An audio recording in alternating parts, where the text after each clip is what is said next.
প্রিয় বন্ধুরা, আসসালামু আলাইকুম।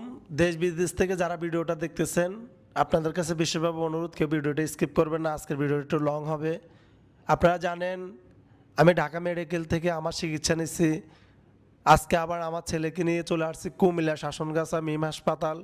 আমার বাচ্চার এখানে একটা থাইরয়েড, এই যে দেখতেছেন একটা টিমার, এই টিমারটা আজকে তার রাত্রে এই টিমারের অপারেশন করা হবে। আপনারা যারা আমার ভালোবাসার লোক আছেন সবাই ভিডিওটা দেখবেন আর আমার ছেলের জন্য সবাই দোয়া করবেন। আমি কখনো চাই না মিডিয়াতে আমার ছেলে বা আমার ওয়াইফকে আনবো, তবে আজকে যে কোনো কারণে নিয়ে চলে আসছি দোয়া চাওয়ার জন্য।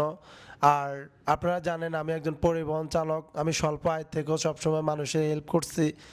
আজকে আমার অনেক বড় একটা বিপদ গেছে কিছুদিন আগে আমার নিজের, তো আজকে আবার আমার ছেলের বিপদ। আসলে প্রত্যেকটা পুরুষের টাকা পয়সা এটা অনেক প্রয়োজন। আমি মনে করি টাকা পয়সা ছাড়া কারো কাছে পুরুষের মূল্য নাই। আর বাবা মার কাছে ছেলে মেয়ে এটা হলো মূল্যবান একটা সম্পদ। সব বাবা মা চায় তার ছেলে তার মেয়েটা ভালো থাকুক। তো আমি আমার সামর্থ্য অনুযায়ী চেষ্টা করছি যে চিকিৎসাটা তার ভালো হোক। আমি আমার সামর্থ্য অনুযায়ী যেখানে ভালো হবে ওখানে নিয়ে আসছি। আপনারা জানেন টাকা পয়সা ইনকাম করে ধরে রাখাটা অনেক কষ্ট, কিন্তু আমি আজকে এমন পর্যায়ে দাঁড়াইছি আমার কাছে অর্থ অনেক জটিলতায় পড়ে গেছি। আমার কাছে এই মুহূর্তে কোনো অর্থ নাই, তবুও আমি নিয়ে চলে আসছি আমার বাচ্চাকে। আমার বাচ্চার অনেক কষ্ট হয়। আর আরেকটা কথা বলতাম যে আপনারা যারা দেশ বিদেশ থেকে আমার ভিডিওগুলো দেখেন, আপনারা ভিডিওগুলো সবাই শেয়ার করবেন।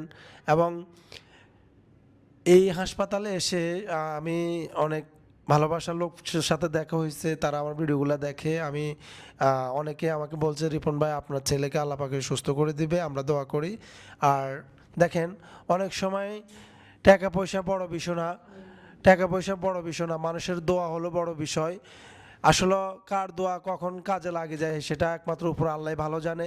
তো আপনারা সবাই আমার ছেলের জন্য দোয়া করবেন, সে যেন সুস্থ হয়ে আমাদের মাঝে আবার হাসি খুশিভাবে আসতে পারে। এবং আমার যে ভালোবাসার লোকরা আছেন সবাই ভিডিওটা একটু বেশি বেশি শেয়ার করবেন আর সবাই দোয়া করবেন আমার জন্য, আমার ছেলের জন্য। আল্লাহ হাফেজ, আসসালামু আলাইকুম। না।